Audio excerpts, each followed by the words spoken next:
Hi class, so here's Peter and Felix, and we're here to talk about assignment 5 and to look forward to assignment 6. So generally I was really impressed with assignment 5. I think you guys did a really good job um, discussing the issues and answering the question and figuring out what exactly it was asking for and making those distinctions.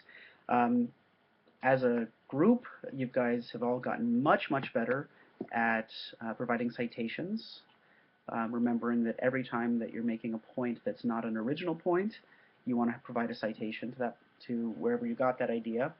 And you certainly don't want to just speculate, right? When it comes to things, you don't want to just say, I don't know, we could try this.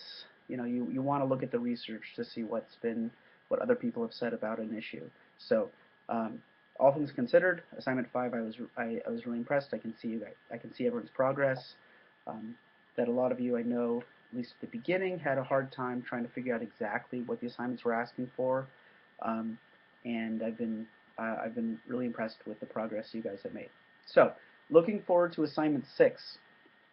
Um, so assignment 6 is asking about sentencing, and specifically differential sentencing.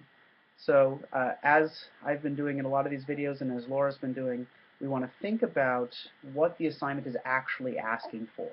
So here there seems to be kind of a paradox, right?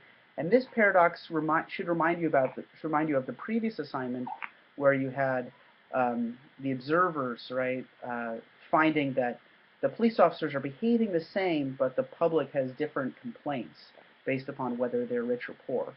So here we seem to have a similar kind of paradox. Why is it that the judges are all trying to achieve justice, and yet there are different sentences for the same crime? So the right answer to this is going to be able to deal with both of those two statements. I'm not saying there's one right answer, but a kind of a full, complete response to this is going to say, okay, I'm going to assume that the judges are trying to achieve justice, and yet there still are different sentences. Why might there be different sentences? So the kinds of things that I'm not going to accept, and the kinds of things that Laura and I are going to comment on, is if you say, oh, the judges are all racist, or oh, the judges hate this group, or oh, the judges hate the poor, or the judges are all corrupt and are all in the pocket of the wealthy. Because that's not really addressing the first assumption of the assignment, which is that they're trying to achieve justice. So try not to just question the judge's motives, but instead try to think about, well, why might it be that even though their motives are good, and even though they are trying to do something good, there still might be this outcome which we don't like, and that is that people who commit the same crime get different sentences. So what this is getting at, obviously, are what kinds of factors play into sentencing, right? What kind of factors do judges consider when making sentences? Are their sentences informed just by the crime or by characteristics of the individual? Are they informed by public policy concerns enshrined in kind of sentencing guidelines? So are there concerns about whatever, right? So those are the things that we're asking for here, is to look at what are the factors that go into sentencing, and how might it be that different people who commit the same crime get different sentences. I hope that clarifies everything. Again, generally, assignment 5 I thought was great, and I think you guys are all making really good progress, and so look forward to reading assignment 6.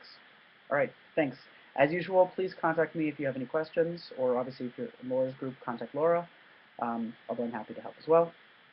And I also appreciate the discussions that you guys have been having. I think they've been really, really thoughtful and productive. And for those of you who haven't been as active on the discussion boards, remember, this is really the chance you have to participate, and this is what your participation grade is based on. Obviously, this isn't a kind of traditional classroom environment where participation is based on speaking up in class. Here, participation is based on your posts to discussion boards. So that's what we're looking for. Okay, thanks, and have a good week. Bye.